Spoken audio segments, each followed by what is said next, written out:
నమస్తే మిస్టర్ రేవంత్ రెడ్డి గారు, chief minister of Telangana. మీరు ఎలక్షన్ రిజల్ట్ చూసారా సార్? మహారాష్ట్ర ఎలక్షన్ రిజల్ట్స్ మీరు అనుకున్నారు కదా సార్, సెక్షన్ 144 ఇంపోజ్ చేసేసి ఇక్కడే స్టూడెంట్స్ ని మేము కన్ఫైన్ చేసేద్దాము, అపోజిషన్ గొంతులను కూడా ఇక్కడే కన్ఫైన్ చేసేద్దాం అనుకున్నారు కదా సార్. మీరు ఎంత అనుకున్నా కూడా ఈరోజు మహారాష్ట్రలో ఏం జరిగింది సార్? మహారాష్ట్రలో ఏం జరిగింది? What ever happened is Maharashtra, ఆ ఇంపాక్ట్ ఎక్కడిది? తెలంగాణలో ఇంపాక్ట్.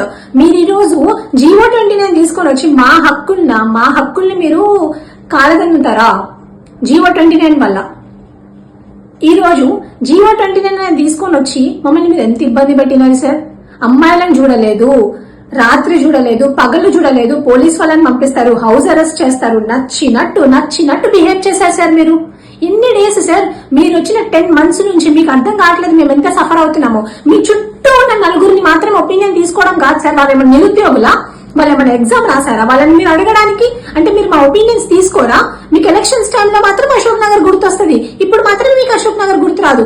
మీరు సరిపోదా అన్నట్టు మళ్ళీ రాహుల్ గాంధీని తీసుకొని వచ్చినారు, ప్రియాంక గాంధీని తీసుకొని వచ్చినారు, 2 लाख బేరోజ్గార్ ఇస్తామంటారు, యూత్ డిక్లరేషన్ అంటారు. Forget about everything sir. మా రైట్స్ ఎక్కడ పోయాయి? राहुल गांधी जी, आप एक संविधान पकड़ के घूमते हो ना, बोलते हो कि हम रूल ऑफ रिजर्वेशन बोल के, कहाँ गया आपका रूल ऑफ रिजर्वेशन? आप क्यों नहीं इम्प्लीमेंट कर रहे हो तेलंगाना में?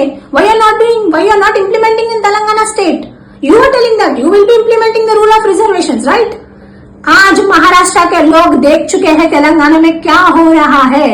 Maharashtra people have seen what have happened in Telangana.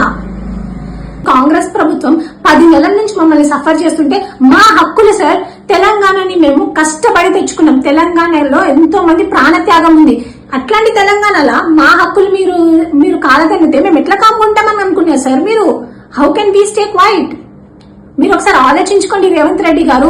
మీరు రాత్రి పగలు మమ్మల్ని వాడుకున్నారు, మమ్మల్ని తిప్పినారు, బస్ యాత్రని అదని ఇదని చేసి మాకు ఈరోజు ఒక్క నియామకం ఇవ్వట్లేదు. అదే మీతో పాటు ఉండే వాళ్ళందరూ ఎంపీలు అవుతారు, ఎమ్మెల్యేలు అవుతారు, వాళ్ళందరూ they have got an opportunity, they are staying in your cabin and they are happy. మరి మా సంగతి ఏంది? మా పొట్టెందుకు కొడుతున్నారు? మేము ఎట్లా బతకాలని అనుకుంటున్నారు మీరు? ఎందుకు మా రిజర్వేషన్ హక్కులు? అసలు ఎవరు సార్ మీరు మా రిజర్వేషన్ ని తీసుకోవడానికి? Who are you? Rahul Gandhi ji, आप कौन होते हो? It was given by Dr. Baba Saheb Ambedkar ji. It was purely mentioned in the constitution that reservation should be given to the ST, SC people. How can you encroach our rights? మీరు silent ఉంటాం అనుకుంటున్నారా? Supreme court is there. We will trust the judiciary. మేము judiciary మీద మాకు trust ఉంది. మేమే కాదు, మాతో పాటు ఐఎమ్ రిక్వెస్టింగ్ ద అపోజిషన్స్ కూడా మేము రిక్వెస్ట్ చేస్తున్నాం. ఈ రోజు మేము మహారాష్ట్ర ఎలక్షన్స్ కి సెక్షన్ 144 ఇంపోజ్ చేసినప్పటికీ కూడా we have given our 100% to showcase what is happening in Telangana. తెలంగాణలో జరిగే అట్రాసిటీస్ ని మేము బయట పెట్టాలని అనుకున్నాం, బయట పెట్టినాం. This is just the beginning sir. This is just the beginning. ఇవి మా rights sir. No one can take our rights. And Rahul Gandhiji, it's not too late sir. It's really not too late. You can come to Telangana, you can talk to the students out here. We are waiting for you. Priyanka Gandhi ji, आपके लिए भी we are waiting for you. So please come and visit the state of Telangana and ask the students, not the people who are in your cabin.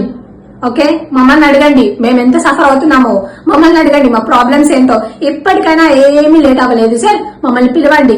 నిరుద్యోగులతో పెట్టుకుంటే నిరుద్యోగులతో పెట్టుకుంటే ఏ ప్రభుత్వం కూడా నిలవదు sir. Just remember this. Thank you.